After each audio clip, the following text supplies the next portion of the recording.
बहनों, आप सबके लिए प्रतियोगिता का आज से द्वितीय चरण स्टार्ट हो रहा है और इसमें भी आप लोग सहभागिता करिए। हमारी ओर से आपको विशेष इनाम भेजा गया है, एक गिफ्ट वाउचर आपके एड्रेस पे। जिन लोगों ने एड्रेस दिया है, जिन लोगों ने एड्रेस नहीं दिया है, वे लोग एड्रेस अपना दे दें पिन कोड सहित, ताकि उन्हें पुरस्कार अवेलेबल कराया जा सके। दोस्तों, आप लोग टीजीटी पीजीटी की तैयारियां करते रहें, साथ ही साथ जिस उत्साह से आप हमारे नोट्स ले रहे हैं, हमने आप लोगों को बोल भी दिया है कि अगर 2 लोग मिलकर के नोट्स खरीदते हैं तो आपको 500 की छूट मिल जाएगी। किसी नोट्स का कीमत अगर मान लीजिए 1000 रखी गई है, तो अगर 2 लोग मिलकर के ख़रीदते हैं तो वैसे पे आपको नोट्स पड़ता 2000, लेकिन 2 नोट्स का, लेकिन आपको मिलेगा कितने में? 500 की छूट के साथ 1500 में। तो आप सभी लोग उसका लाभ उठा सकते हैं। मैं आप लोगों तक ये सूचना अवश्य पहुंचाना चाहता हूं कि आप लोगों का ये जो नोट्स हम उपलब्ध करा रहे हैं, इसमें 90% की गारंटी हम आपको दे रहे हैं। मित्रों, इस समय योग्यता पे मारामारी मची हुई है। हाँ, नंबर ही बताना छोड़ देंगे तो आप बुक करेंगे कैसे? 8115998001 ये मेरा व्हाट्सएप एड्रेस है, पिन कोड सहित। आप इस पर अपना नोट्स बुक कर सकते हैं। ठीक है, अपना एड्रेस आपको भेजना है पिन कोड सहित, और उसके बाद में आपको नोट्स दे दिया जाएगा। पेमेंट आपको पहले करनी पड़ेगी, इसलिए पेमेंट इत्यादि का काम आप कंप्लीट कर लीजिए। मित्रों, मैं आप लोगों से एक अनुरोध करना चाहूँगा, और ये अनुरोध मेरा है कि आप सब वीडियो को पूरा देखा करिए, कहीं कटौती न किया करिए। देखिए, एज रिलैक्सेशन को लेकर के एक बड़ा फैसला मिल चुका है, और वो फैसला ये है कि आप लोगों को 5 साल की भारी भरकम छूट लोक सेवा आयोग देने जा रहा है। इनमें 2 साल कोरोना पीरियड का है और 3 साल एक्स्ट्रा आपको दिया जा रहा है, उसका आप लाभ उठाएंगे। साथ ही साथ मैं आपको बता देना चाहता हूं कि एक सुनवाई EWS पे इस समय माननीय सर्वोच्च न्यायालय में चल रही है। मैं आप लोगों को इस बात के लिए आश्वस्त करता हूं कि आपका जो संशोधन है वो कानून के दायरे में है, बिना किसी भी प्रकार से आरक्षण से छेड़छाड़ किए सरकार ने आरक्षण दिया है, और इसमें अपेक्षित नियम कानूनों का पूरी तरीके से पालन किया है। तो आपको घबराने की आवश्यकता नहीं है। EWS का आरक्षण आपको पूर्ववत मिलता रहेगा, इसमें कोई दिक्कत नहीं है, क्योंकि आर्थिक रूप से पिछड़ों को आरक्षण देने का प्रावधान संविधान में ही है, ऐसी बात नहीं है। जाति के आधार पर आरक्षण देने का प्रावधान वहाँ पर नहीं किया गया है।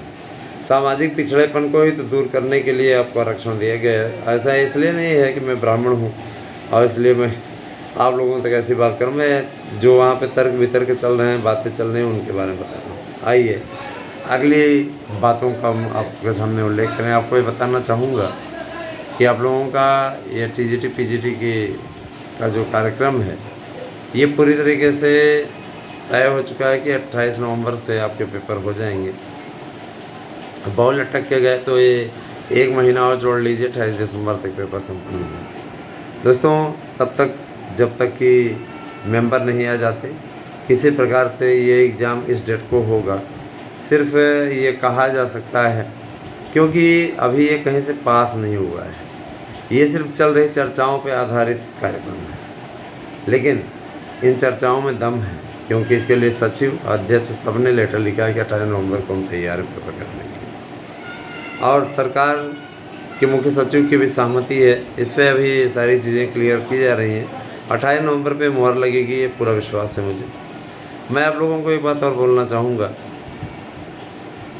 कि पिछले बार जैसी मेरिट गई, उसको देख करके तो ये कन्फर्म अनुमान लगाना सहज है कि मेरिट अच्छी खासी जाएगी। इस बार सीटें काफ़ी अच्छी हैं, आप उस पर लाभ उठा सकते हैं, लेकिन अभी सीटों को जोड़ने का न तो कुछ जोड़ने की न कोई विज्ञप्ति जारी हुई है और न ही ऐसी कोई प्रक्रिया चल रही है। ठीक है, सिर्फ़ और सिर्फ अध्याचन भेजे गए हैं, अभी जोड़ने का कार्य नहीं किया जा सकता, क्योंकि जब तक मेंबर नहीं आ जाते तब तक जोड़ने का कार्य संभव ही नहीं है। उसके लिए प्रोसेस होता है, प्रक्रिया होती है। जब तक मेंबर पूरी टीम जो चयन बोर्ड की है उसकी सहमति न हो, किसी प्रकार से पदों को न तो जोड़ा जा सकता है, न घटाया जा सकता है, न ही कोई विज्ञापन रद्द किया जा सकता है किसी भी प्रकार से। अब रही बात ये कि देखिए, ये सिस्टम था कि अध्यक्ष के हाथ में अथॉरिटी थी, अध्यक्ष चाहें तो जारी कर सकते हैं, इसीलिए अध्यक्ष ने विज्ञापन जारी कर दिया, आवेदन हो गया, अभी तक मेंबर का कोई पता नहीं है।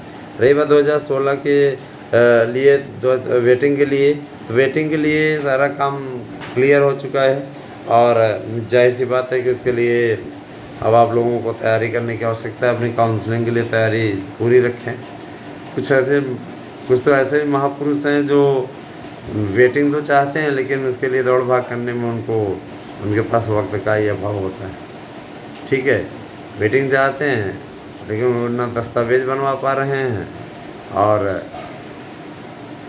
ना अपने आप को तैयार कर पा रहे हैं। नौकरी चाहिए, ठीक है, मेरिट में भी हैं सारी चीज़ें, लेकिन कुछ ऐसे लोग हैं जिनको चिंता ही नहीं इस बात की।